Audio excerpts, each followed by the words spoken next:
Hello and welcome to another series, another session in our Spotlight series focused on health. We are up to our fifth, second last option in this series of diagnostic results. To help me with this session today, I have Nalika and Leanne from Data Capture Experts, and they'll be helping me with the discussion and the topic areas to just sort of dive a little bit into what we can probably do to actually automate and do a little bit better in the diagnostic results section for health. Welcome, guys. Nalika, Leanne. Before I introduce you and ask you to introduce yourself to the team, I'm Mark Hawthorne. I'm going to host this session today. Working with Kofax, we are very focused globally with digital automation initiatives, and we're focusing here with the Data Capture Experts teams in health. So, Nalika, could you just tell everyone your involvement there and your role at DCE? Thanks, Mark. It's Nalaka, CTO at Data Capture Experts. My focus is digital health and interoperability of data. And I've been working with public and private sector customers over the last 10 years here in Australia. Thank you. Beautiful. Leanne? So I'm an account director with Data Capture Experts, but I have spent the last 25 years working in the healthcare industry.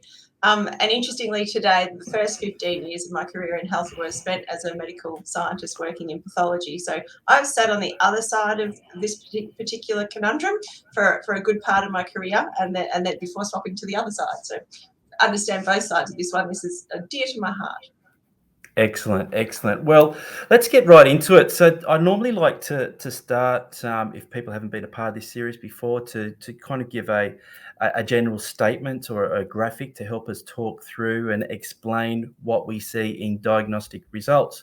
I'm not the professional in this sector, so Leanne, I'm going to ask you to just sort of give us, I suppose, a bit of the problem statement or what is actually involved in diagnostic results, and then let's jump into some of the areas associated with this.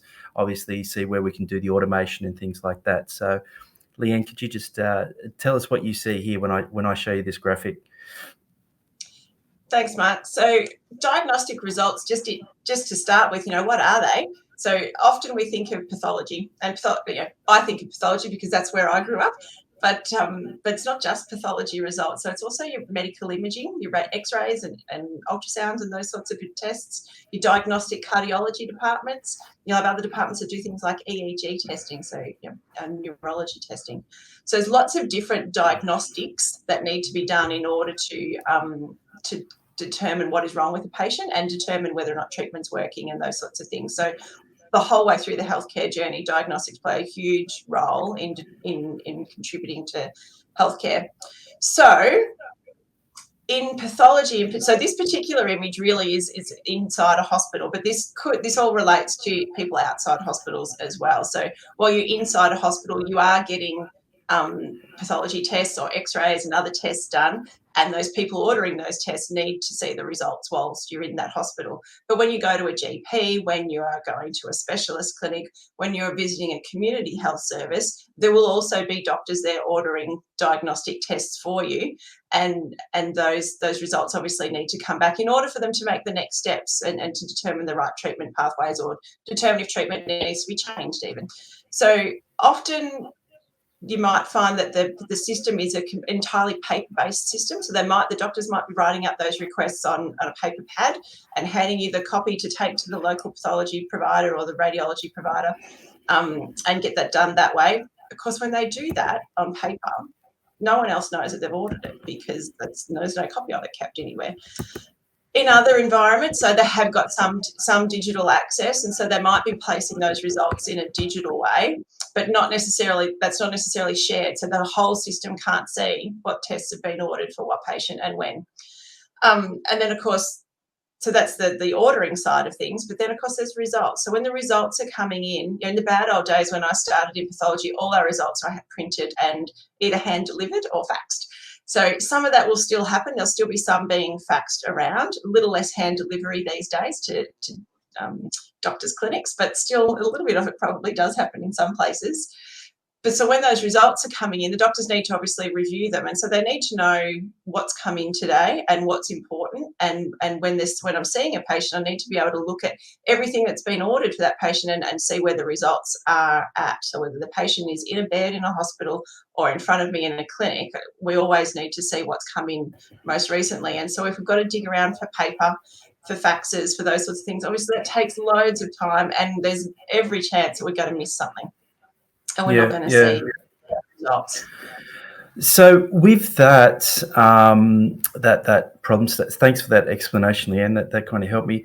In my mind, what I'm hearing there is that the list of diagnostic sort of tests and things that are going to happen are numerous, right? Like you say, X-ray pathology, but then there's other elements in that. I'm sure MRI's like my mind's just blowing on all of those. So, and am I right in saying there'd be different formats? Like some would be paper, some would be the electronic, some and some probably don't naturally feel like people could probably digitize them or send them, so they actually are in people's hands and walking around. So, is there another kind of, how would you say? What about version control? Is there something in that as well? Like, how do we know that this is the last diagnostics and things like that? Is there anything else that creates issues in that paper kind of based process? Absolutely, because you can't, if you don't have a system where you can see what every doctor or every clinician has ordered on a patient, you don't know that that's the most recent test. When you're looking at the results, you don't know that something else has been ordered since then. There may be another result floating around. And so the results come through with a date that a test was ordered or date the test was done. But that's about it. You don't know if there's another one after that unless you can see a complete picture of your patient and of all of the clinicians that are involved in that patient's care. Because other doctors work on Sundays sometimes. So, they've ordered things you don't know about. And everyone's probably got their own process, right? So like in a health hospital environment, they've probably got a bit more discipline about controlling that. But then when it's outside, it's, I don't know, a bit, don't want to say the word loose, but, like it's probably a little bit unstructured, right? And patient goes to a hospital, the GP doesn't get those results necessarily.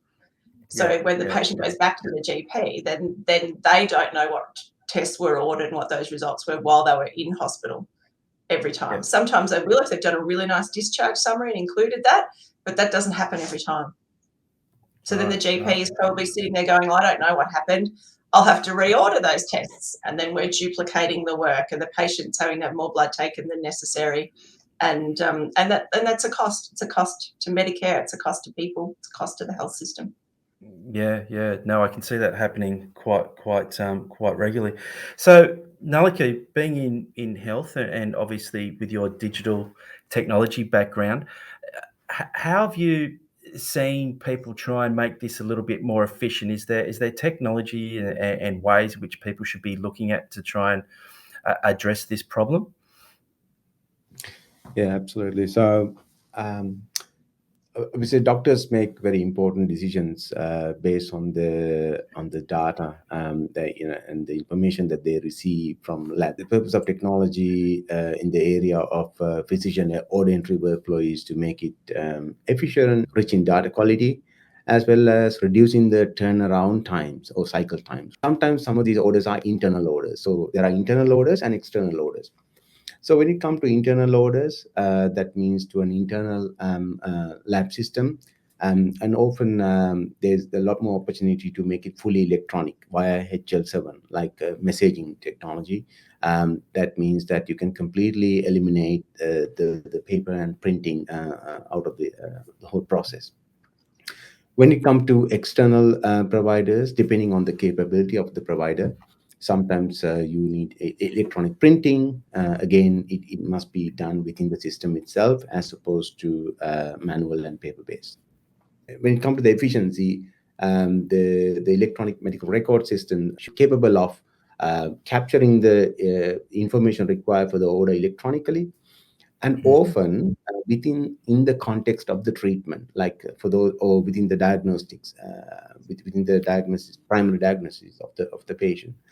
And often we have seen systems that while it can have standalone ordering capability, but it is not in the context of the treatment plan that the patient is on, which is very Right. Yeah. because for the doctors, they don't want to go into 3 different modules to see what orders sent out, what has come in. It need to be in the context of the treatment, which is very important.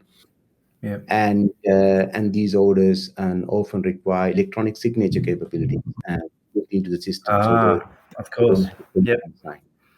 Yeah. So those are the ways that we think that the technology can help in terms of facilitating or improving the ordering out process. Yeah.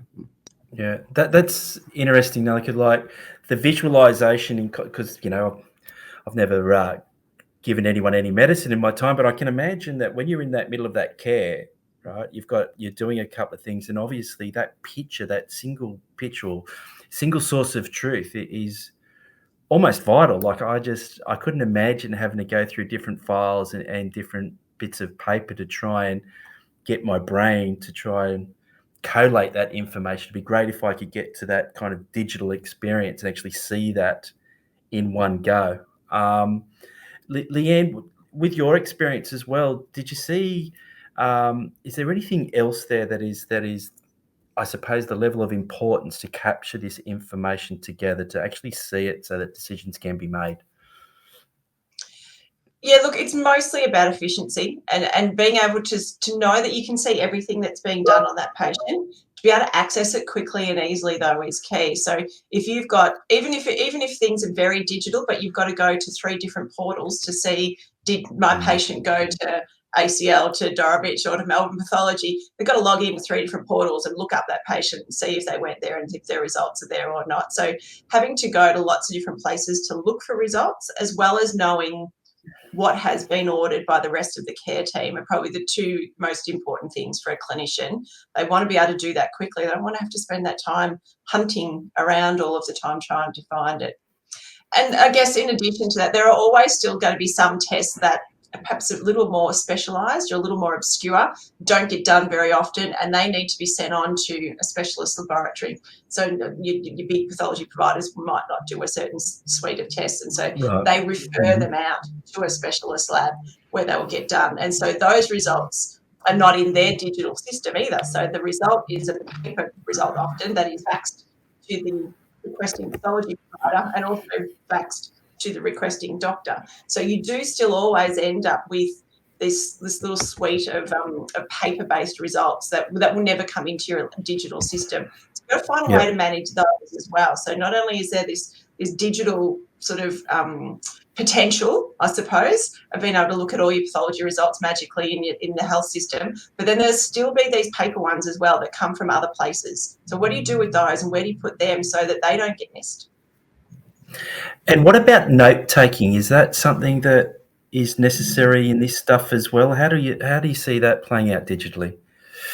Yeah, so often what a doctor will do is they'll review some pathology results or X-ray results or whatever sort of diagnostic results they are, but then they've got to take some actions on those results as well. So there'll be the process of, I've looked at this and it's totally okay for this patient, it's normal for them, or I've looked at this and it now means that we need to do a referral onto another specialist and we need to send them away for some surgery or something like that. So what are the actions that have been taken as a result of those tests is also really important, so people can see that they were acted on, and has someone else already acted on them.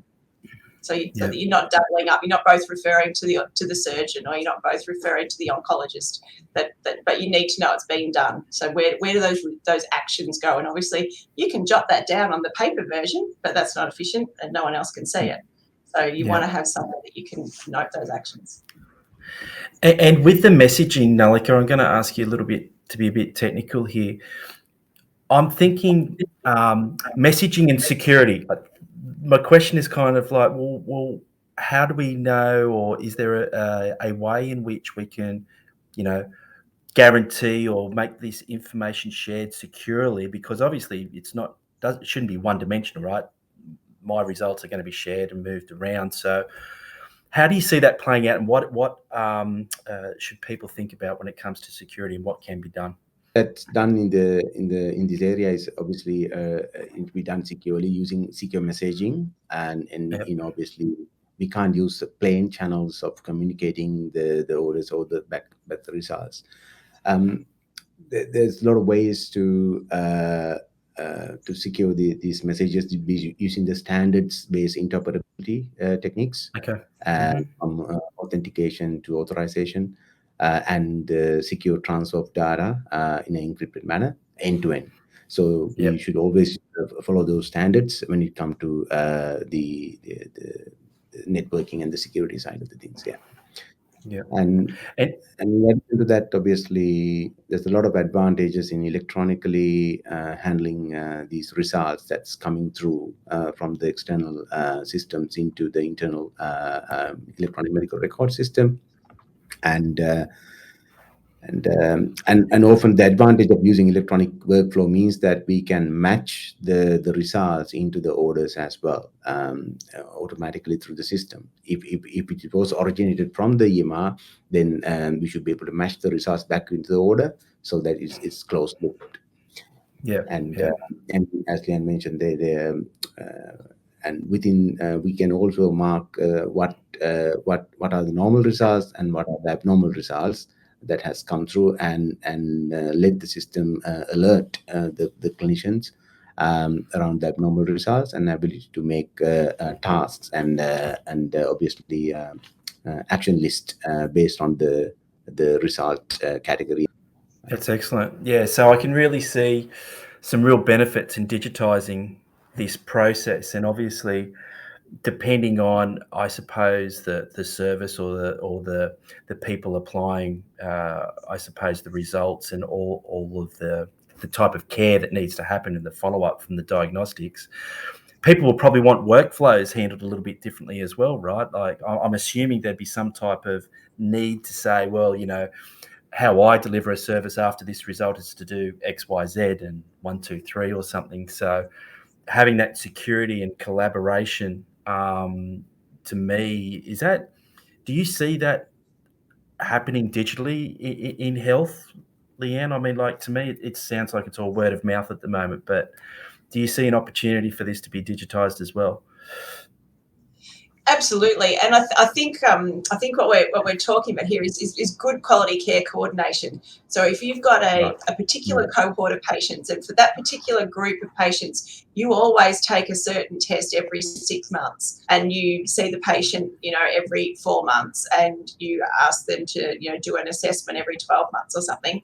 So you can systematize that. So you can systematize it and build a workflow.